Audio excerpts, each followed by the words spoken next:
बिस्मिल्लाहिर्रहमानिर्रहीम। अस्सलाम वालेकुम। कब क्या हुआ के साथ मैं हूं शहजाद इकबाल। व्यूअर्स, 2 हफ्ते कबल जब सिंध हाई कोर्ट के सक्कर बेंच ने कुत्ते के काटे के जुर्म में मुतलका हल्के की एमपीए की रुकनीत की मुअत्तली का हुक्म जारी किया तो एक बार तो हर सुनने वाला चौंक पड़ा। मुअत्तल होने वाले एमपीएस का ताल्लुक सूबे की बरसकदार जुमात से था और फिर जुमात के चेयरमैन की फुप्पो को अपने हल्के में कुत्ते के काटने पर मुअत्तल करना मुश्किल फैसला था। इसका अंदाजा तो उसी शाम हो गया जब सिंध के चीफ मिनिस्टर मुराद अली शाह ने फैसला सुना दिया कि आइंदा सिंध हुकूमत के केसेस इस जज यानी जस्टिस आफ्ताब अहमद गोरोट की अदालत में नहीं लगाए जाएंगे। गुज़िश्ता रोज इस केस की समाअत थी जिसमें साबिक वफाकी वजीर कानून फारूक अशनाइक फरियाद तारपुर के वकील के तौर पर पेश हुए। दौरान समाअत फाजिल जज ने रिमार्क्स दिए कि ये लोग कहते हैं कुत्ते को मारना गुनाह है, लेकिन अगर कुत्ता लोगों को काटे तो ये सवाब है क्या। समाअत के दौरान एक अजीब सूरत पैदा हो गई जब जज आफ्ताब अहमद ने फारूक एच नाइक को बताया कि सिंध हुकूमत के 2 वज़रा ने उन्हें धमकी दी है कि वो उन्हें रॉकेट लॉन्चर से गाड़ी समेत उड़ा देंगे, जबकि दूसरे ने धमकी दी है कि हम तुम्हारी तनख्वाहें बंद कर देंगे। जज साहब ने फरियाद तारपुर के वकील को वाज़ेह किया कि वो ऐसी धमकियों से खौफजदा होने वाले नहीं हैं और इंसाफ के फराहमी के लिए अपना काम जारी रखेंगे।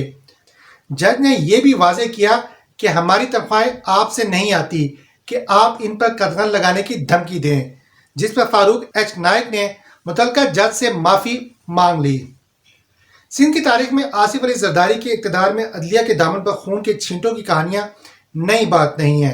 जस्टिस निज़ाम के कत्ल के इल्ज़ामात भी जरदारी पर ही लगाए गए थे। इसी तरह 2016 में सिंध हाई कोर्ट के चीफ जस्टिस सज्जाद अली शाह के बेटे के अगवा के ताने बाने भी हुकूमती ऐवानों से मिलते थे।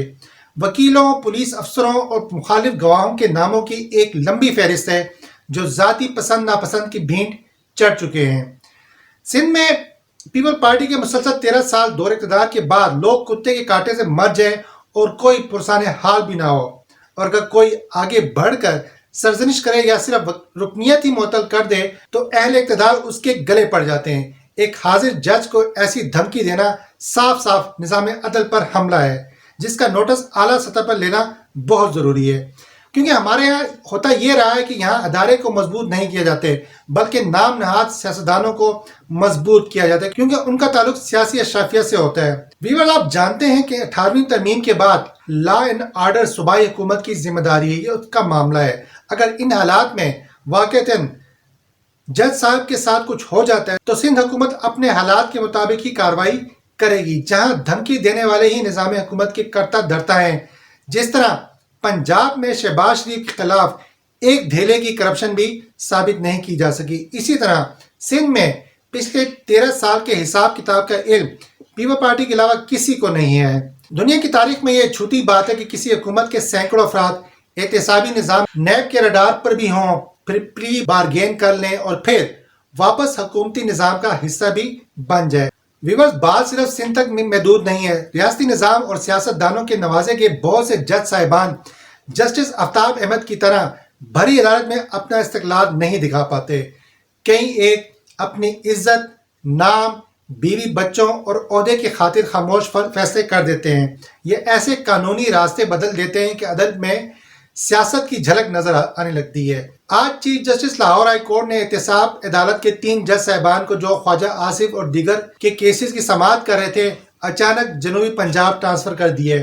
इन जज साहिबान का मज़कूरा अदालत में 3 साल का अरसा भी अभी मुकम्मल नहीं हुआ था। यह ट्रांसफर अहम सियासी केसेस की मंतकी अंजाम में मजीद ताखीर का सबब बनेगा।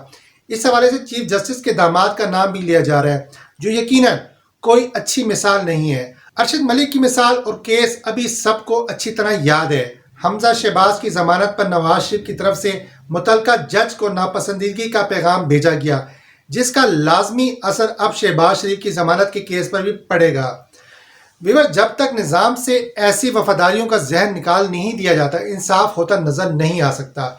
शायद दुनिया के दूसरे ममालिक की तरफ पाकिस्तान में भी फीसलेस कोर्ट्स बनाने की जरूरत है, ताकि अदालतें माफिया के दबाव और खौफ से आज़ाद होकर फैसले कर सके, या करप्शन के सारे केसेस मिलिट्री कोर्ट्स में मुंतकिल कर दिए जाएं, ताकि सियासी माफिया के गठजोड़ का कोई तोड़ हो सके। Chief justice of Pakistan justice Gulzar Ahmed صاحب کو اس واقعے کا از خود نوٹس دینا چاہیے تاکہ مافیا کے سامنے نظام عدل کو کھڑا رکھا جا سکے۔ اب تک کے لیے اتنا ہی۔ اپنا اور اپنے ہم وطنوں کا خیال رکھیے گا۔ بہت شکریہ۔ اللہ حافظ۔